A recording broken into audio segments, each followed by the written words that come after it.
Living in the Past is a Turtle, Mysteries of Azeroth, and Everlook Broadcasting production.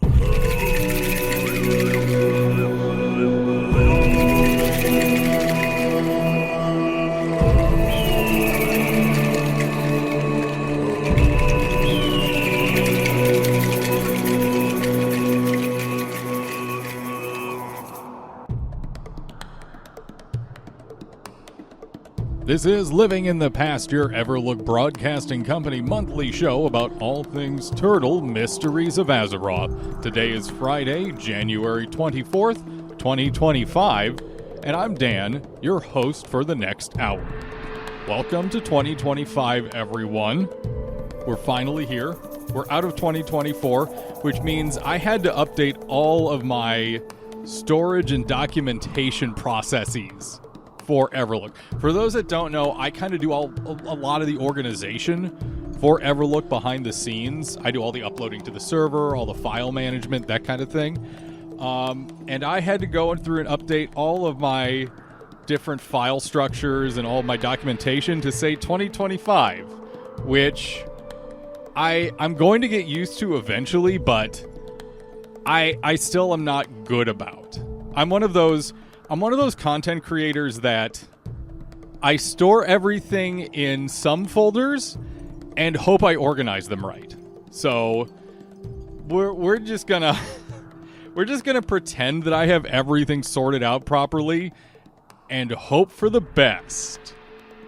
And speaking of hoping for the best, welcome again to 2025. We do have patch notes we're gonna run over here. We're gonna talk about Zappo getting some attention. Actually, Zappo is going to be in multiple segments today. The first one and the last one. And there's going to be people who are not going to be happy about what I'm going to do to Zappo here in the last segment. But you know what? Like I said, I do a lot of the organization, a lot of the planning for Everlook, so it's my say on what we get to do. And we're just going to go with it. In all honesty, I'm really actually excited for what we're going to be doing with Zappo coming up here this year, because I get to include all of you. I get to involve all of you in it. Isn't that exciting? It's going to be exciting. You all get to participate in a little Zappo fun. But anywho, in our first segment here, like I said, patch notes, Zappo, and we're going to be talking about the update to guild housing that Rograg is talking about on his news segment this week that he broke. So we're going to be talking a little bit about that. In our second segment, we're going to be talking about the downshift that's occurred with the Class Change 2 patch from 3 months ago. It's certainly not done by any stretch of the imagination, but the shift has happened from go to, okay, let's double and triple check everything. And there's a big change in how that functions, and there's also a big change in how you all should be participating in that. Because, again, this is a collaborative enterprise more than anything else. So you all have the ability to inform and assist with what's going on that front. So be ready for that. That's going to be our second segment. And then in our final segment, we're going to be talking about Valentine's Day stuff coming up here. We're going to be talking about future productions for the radio, a few other things, some planning. And like I said, we're going to have a little fun at Zappo's expense. And we get to start planning out how we do that. I'm very excited for this. This is an idea that, God, I can't remember who gave it to me. I think it might have been Bolton that actually gave it to me. And this is his fault. So you know what? I don't feel bad about it at all. Now, music for today is going to be all bops. It's going to be that good, vibey energy, that very high energy kind of stuff. So for our first break, we're going to have Reply Code Alpha by Mr. Voltron, Darude Sandstorm, because why not? And You Face Jiraxis, also by Mr. Voltron. More of that internet vibey, kind of that online Twitch, wow vibe music. Second musical break is going to be more along the lines of pop culture, vibey, upbeat energy. So first song there is going to be Party Rock Anthem by LMFAO. And the last song in the break is Uptown Funk by Mark Ronson featuring Bruno Mars. I'm not telling you guys what the second song is. You'll figure it out. Don't worry. Let's get into it. Here. First off, patch notes. We had one big set of patch notes here in January. There were minor patches like halfway through December. I don't remember if there was any patches. Oh, no, there really wasn't. January 22nd has been our latest. Oh, no, there was a January 15th, January 7th. Never mind, I'm wrong. So there's actually been a couple smaller patches. The big patch, though, has been January 22nd, so that's the one we're going to really focus on. There were a couple big bug issues that were fixed in this. Temporary skill bonuses are no longer considered when attempting to meet the skill requirement for equipping an item. And persistent area auras, such as Blizzard and Consecrate, so area of effect abilities, will now correctly deal all ticks as intended. That was a big one. Another big one that I don't know exactly how this happened. But opening chests will no longer alert sapped mobs. So if you as a rogue sapped a mob nearby a chest and went for it, it would be like, oh god, no, he's opening a chest. That's been fixed. There were a few other issues here. Purge is no longer consuming a charge of Storm Strike. Also, not sure how that happened. Not sure what was going on there. Also, you can no longer disarm targets that have no main hand weapon. Okay. This one I'm going to quibble on. The ability is called Disarm. If they don't have a weapon equipped, I can still disarm them. Now, I'm speaking to this as a warrior. As a warrior, I can remove their arm. It would be very rude of me. But I can disarm them. Can I not? Am I not equipped with the ability Disarm? An arm could be many things. Now, with some old god minions, they're tentacles, they're not arms. I get it. I think you should give us a little leeway here. Warriors, I got your back. Don't worry, I got your back. There was also an issue where Crusader Strike wouldn't trigger Zeal under Divine Shield's effect. I don't know how much this actually affected Paladin's DPS because you can just click it off to make sure you can maintain your stack. But that would still be very, very, very, very frustrating. But possibly the second biggest, because I'm going to get into the biggest update here momentarily, but the second biggest in this, because this has been a problem for anyone who is raided, where you have to shout at people to stop eating their goddamn oranges. Eating and drinking will no longer generate threat. So you no longer, between pulls in Nax, have to scream, "Stop consuming your oranges!" You don't have to do that anymore. That's the second biggest change. That's going to be a huge quality of life for a lot of people. That's a big quality of life right there. Now, the biggest change in this is that Everlook Broadcasting Company has been hijacked. Oh, no! You know, someone should have told me about this. Unfortunately, Zappo's the one that has to actually deal with this problem. Thankfully enough, I'm not in game. At least not yet. I'm not going to put it by the devs to be like, no, Dan, we're screwing with you now. But Zappo's the one that has to actually deal with this. So you all of you, can go find Zappo in-game and help him figure out who in the heck has hijacked Everlook Broadcasting Company. Go find him. He's in-game now. Go find Zappo. He's got a quest for you. Go talk to him. It's really wonderful that... So I was kind of privy to this as it was being finished up, and it was just so much fun. And getting to have Zappo's actual voice actor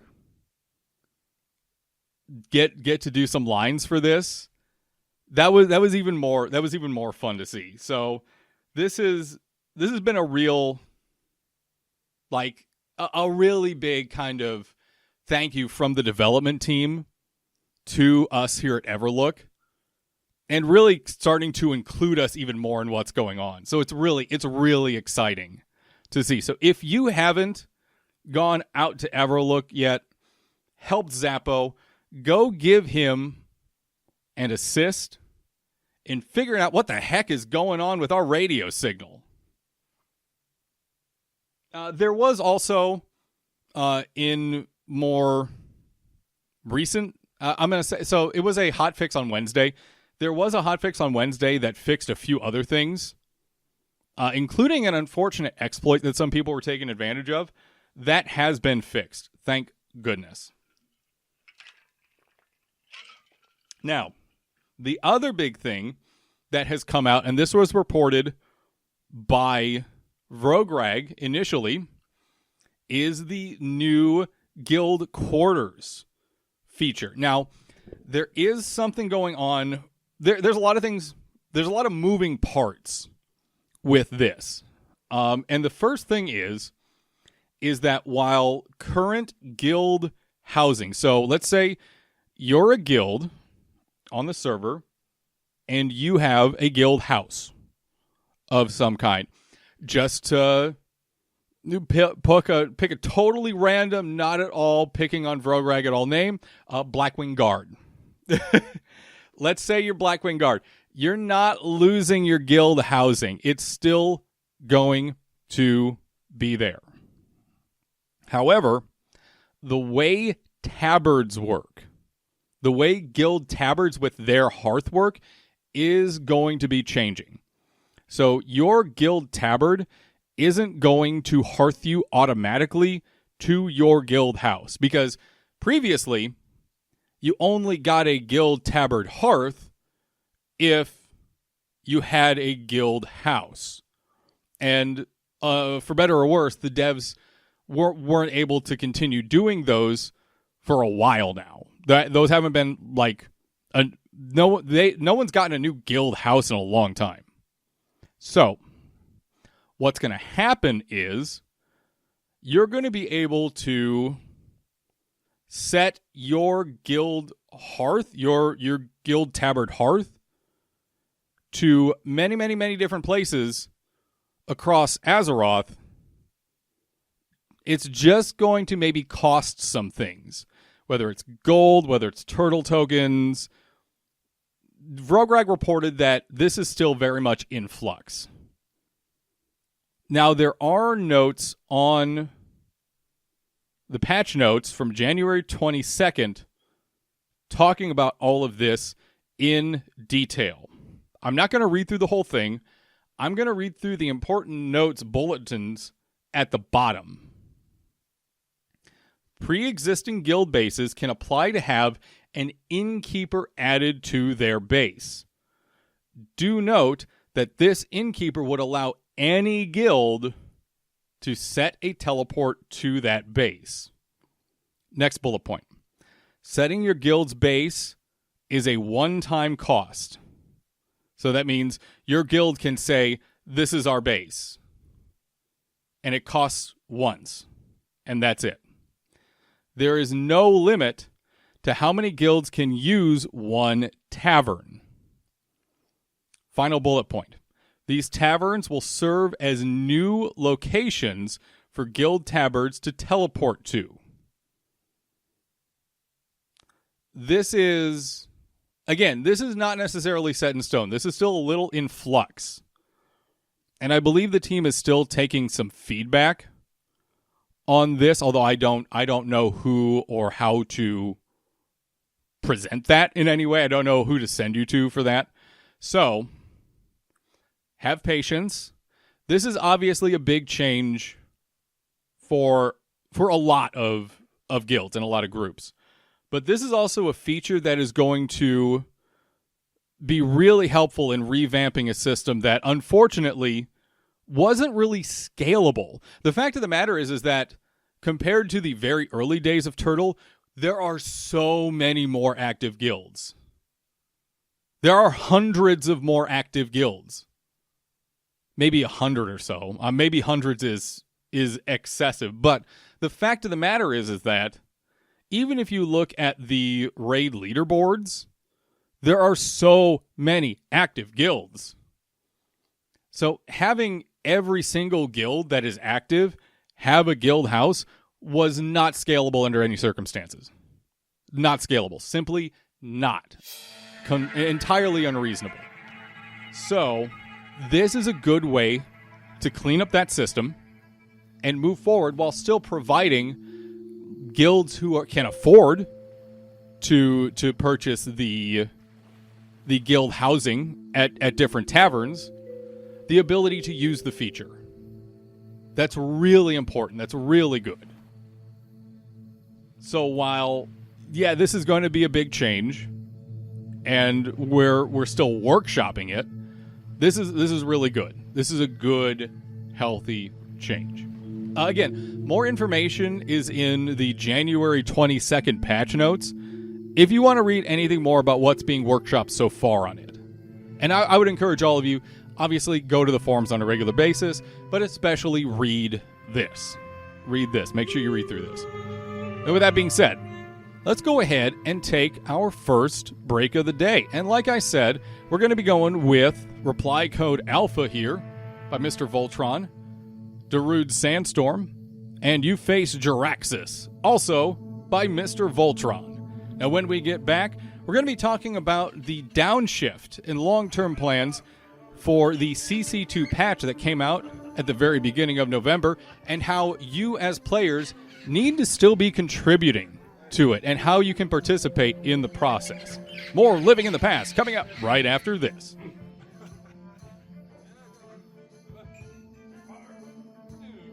The musical tracks for this episode have been removed due to YouTube copyright. To listen to the full episodes with music, tune in to Everlook Broadcasting every Friday with the in-game radio widget.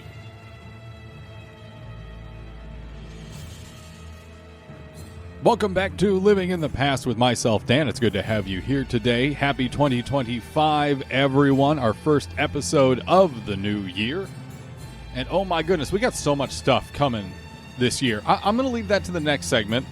I'm excited, though. I'm really excited about stuff that we have coming up here on Everlook. So look forward to that and more information in our final segment of the day. Now, I wanted to take some time during the show to talk a little bit more about where we're heading with CC2, or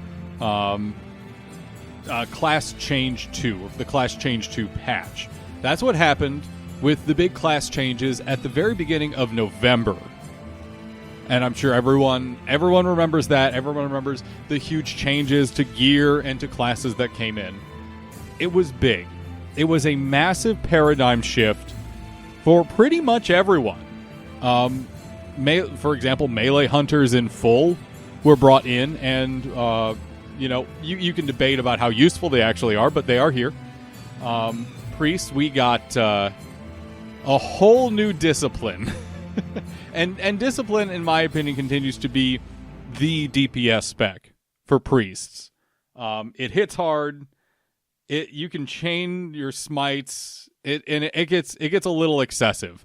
I have pulled thread on more than one occasion, not realizing what I was doing at the time.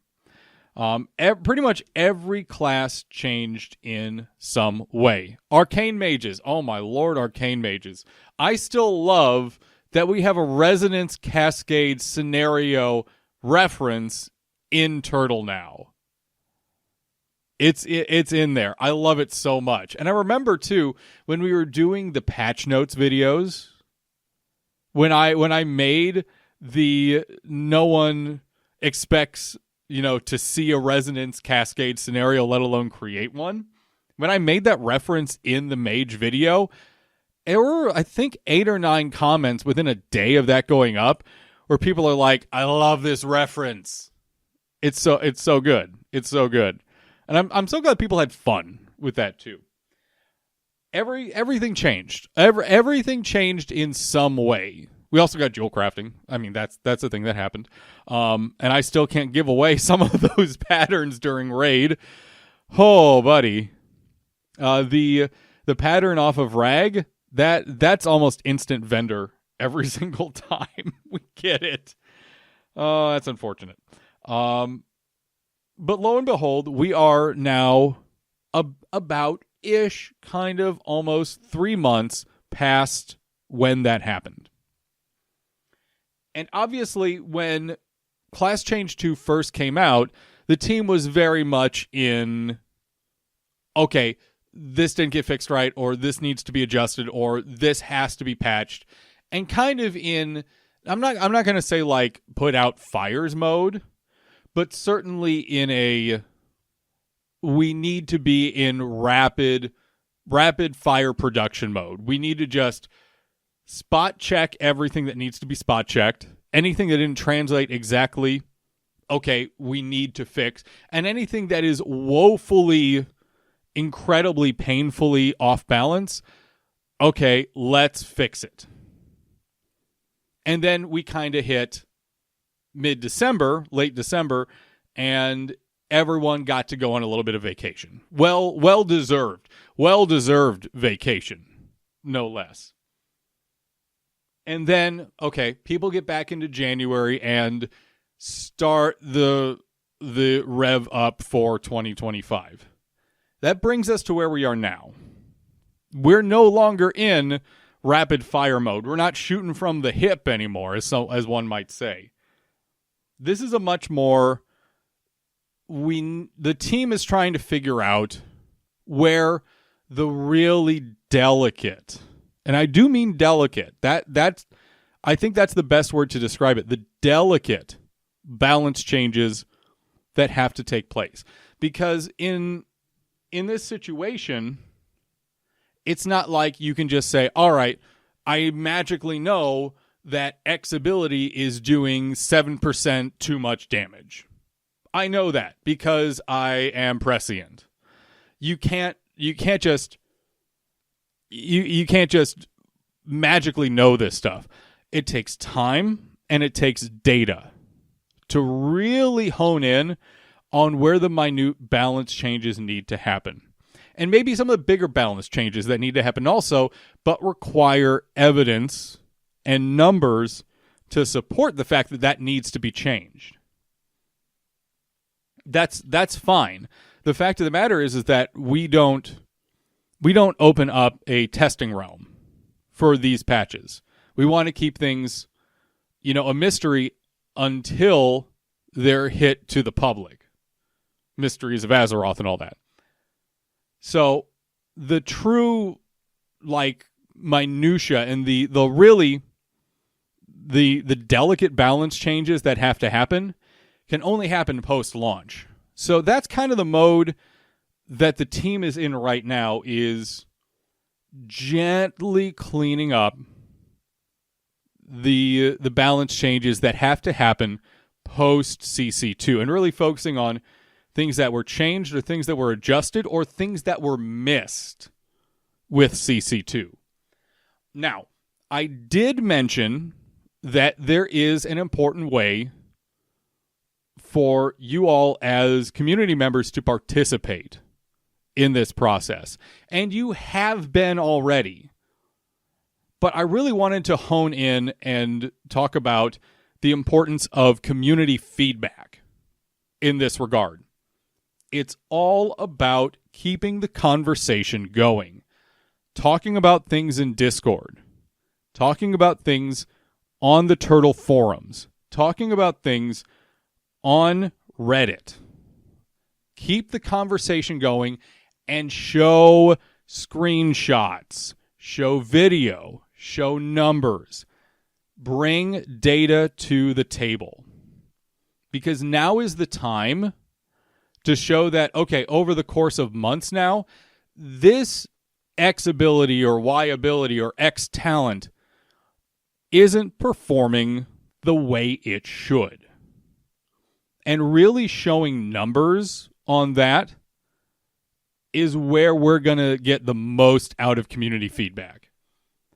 So I want each and every one of you to take some time and just bring something positive and constructive to the conversation. And when I say positive, I don't mean you have to be all sunshine and rainbows. That's not what I mean by positive. What I mean by positive is you're bringing something constructive to the table. You're bringing something that has meat on its bones, so to speak. So you're bringing information. You're bringing something constructive.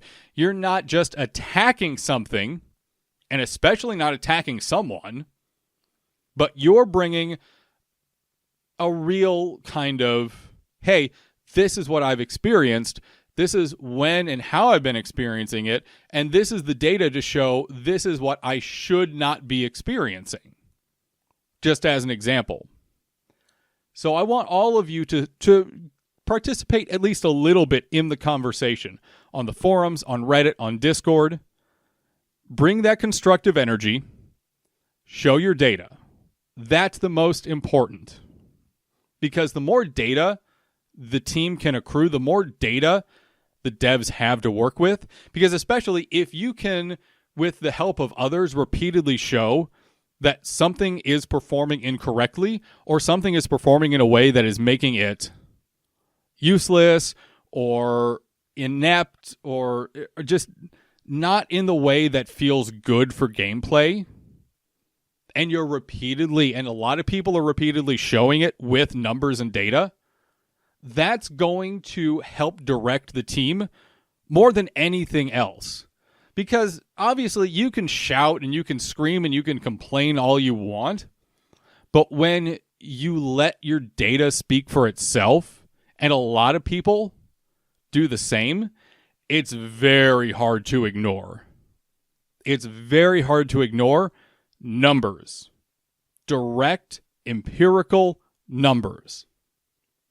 And that's the best way for you all to really participate in this process. Because again, I use the term downshift, but that really is just saying, hey, we're going from patch as fast as we can to examining and taking our time and really pacing things out to make sure no reaction is knee-jerky in any way.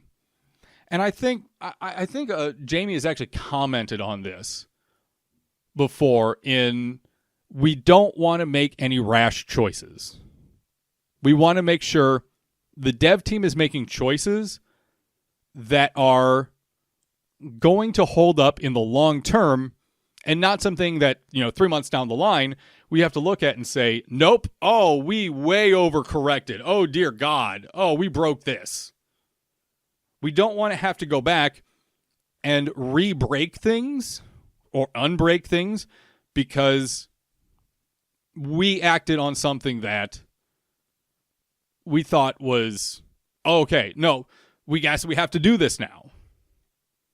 So again, this is about taking our time, slowly analyzing data, and making sure things that are done update-wise are done for the right reasons. So that's where CC2 is now. It's not going to be a short process. Obviously, Turtle is live development, so there's no guarantee that a year from now we're not going to be looking at CC3 or something. Who knows? But the fact of the matter is that we're not going to, I say we, the dev team is not going to speed run any of this, nor should they. That was the last 3 months. We're now we take our time, we examine everything with a fine-tooth comb, and we use as much data as physically possible. And that's kind of where CC2 is right now. Now, with that being said, I would again encourage everyone's participation. Provide data, provide information, screenshots, video, anything you can do to say, hey, this is what I'm looking at, and this is why it looks wrong. That's going to do so much good. I look forward to everyone participating in that process. Now, with that being said, we need to take our next break. Coming up in our next segment, we're going to talk about upcoming Everlook Radio developments. Valentine's Day, Zappo, and a whole heck of a lot more. But first, we open up with this next break with Party Rock Anthem by LMFAO. We'll be right back with more Living in the Past right after this.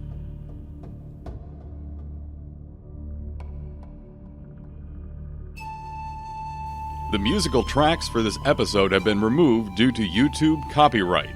To listen to the full episodes with music, tune in to Everlook Broadcasting every Friday with the in-game radio widget.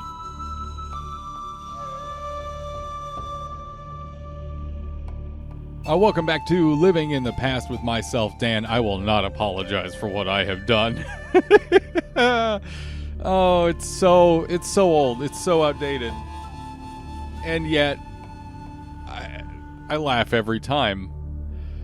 Also, I'm going to be honest. Never Gonna Give You Up is actually like a decent song. It's a decent song. Right? Right? Please everyone agree with me. Thank you. Okay. So in our last segment here, I wanted to talk about everything we got coming up here on Everlook Radio, or Everlook Broadcasting Company, I should say, that isn't related to Zappo letting someone hijack the airwaves. But is Zappo related, at least? The first thing is, in the immediate future, we have some Valentine's Day segments going into rotation. We have a cover song and a continuation of the Eat Meat series. It's going to be all about loving yourself. God, that sounds bad, actually. Oh, I shouldn't have said it like that. Okay.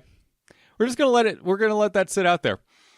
But we have some wonderful Valentine's Day productions scheduled. And then after that, we have a lot of fun stuff scheduled for the rest of the year. This year, for at least as I am planning it for Everlook, we are getting new stuff in rotation. And I want to be getting new stuff not necessarily like every month, although it's probably going to turn out to be pretty much every month, but every major holiday or event. And it's not just it's not just like the big ones in game, like Fire Festival or Brewfest, for example. But there's other things that go on in game that we can make fun of or parody or talk about or focus on or highlight.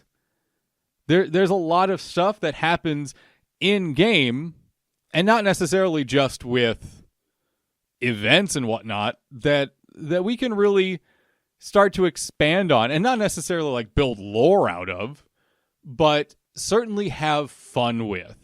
It's almost like a theater group almost. And oh God, I'm working with a bunch of theater kids, maybe. Theater kids and techies. We'll see how that goes. But one big thing that you all are going to be able to participate in, and I feel bad for doing this to Zappo. I don't feel bad at all. That's a lie. I don't feel bad at all for this. Is we're going to have not necessarily like a contest, but we're going to have something where you all get to do your best Zappo Zap Blast impersonation. Originally, I was just going to keep this to our voice actors, but I want some true debauchery here.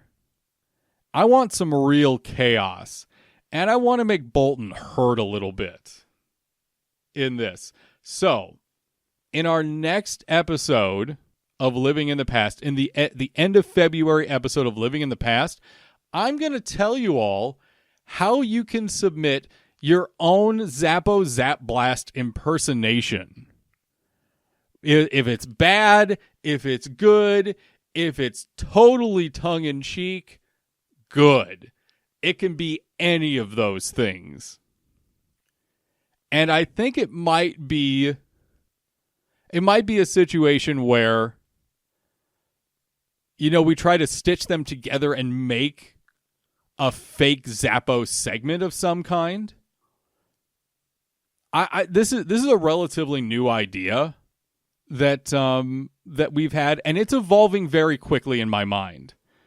And I kind of want to make it as chaotic and fun as possible, because I'll be honest, with how I organize Everlook Broadcasting, it's very rigid, it's very structured, it's very, okay, we have this step, then we have this step, then we have this step. And for better or worse, Volka and Bolton and all the voice actors and the writers and the staff deal with me. And I'm very grateful for them, for everyone on Everlook. Thank you so much for dealing with me. This is going to be different. This is going to be chaos. And it's going to be at Zappo's expense.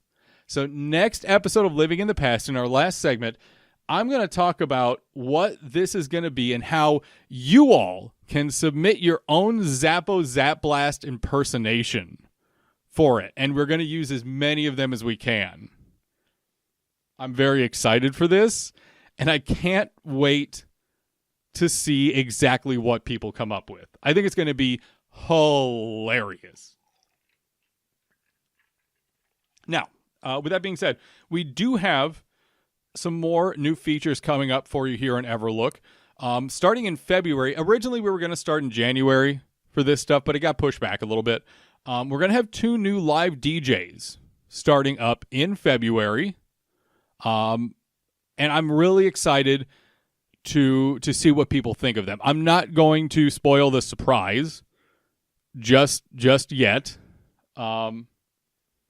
But I'm very excited for both of them. You all know one very well already. You really do. So we'll see. We'll see what people think. I'm excited. Again, I'm not going to spoil the surprise, but we have 2 new live DJs who are going to be on the air live with you. Like, again, I've talked about this multiple times. For example, what you're listening to right now isn't live. I record it about an hour before it goes live, and then I edit it, I clean it up, etc. I put the music in, and then I edit it all and render it. So this isn't like live. This is, I'm recording this at 3 p.m. on a Friday live. And they air at 5 p.m. on a Friday. So these DJs will be live with you once every other week. And they're going to kind of flip and take turns. So I'm really excited for this. So that's going to be starting up in February. In February, those 2 new DJs are going to be starting up. Now, that's everything that we have coming up, at least in the immediate future, for Everlook Broadcasting Company. There's going to be more. This is the beginning of the year, but we already are planning to have so much stuff. And the writers, especially Dave, have already been doing a great job with that. Now, there is one more way for you to participate in Everlook Radio, and that's with the Everlook Radio token. You can get it in the donation shop, and it allows you to submit audio segments. Now, originally it was only for guild advertisements. However, we had someone the other week submit like an actual little mini like joke radio play. It was like 4 sentences long. We took that and we're actually building it out into a little bit of a decent like actual radio play. And again, nothing against the person who submitted it. They did everything they could in the in-game mail. We're taking it and running with it a little bit. So, new thing that you can do with that radio token is submit bits. If you want to submit, a segment idea or a joke, that's the way you do it. That's the way you do it. So it's not just for getting your guild advertisement out there now. You can do so much more with the Everlook Radio Broadcast token. Instructions on how to use it are in the cash shop, so feel free to take a look at it. Now, with that being said, and I've said with that being said so many times here, my God, thank you for taking the time to join me today. Our nostalgia continues, even though today's broadcast is at an end. Did you like that smooth transition there? That was not a smooth transition at all. And I hope you enjoyed the show here today.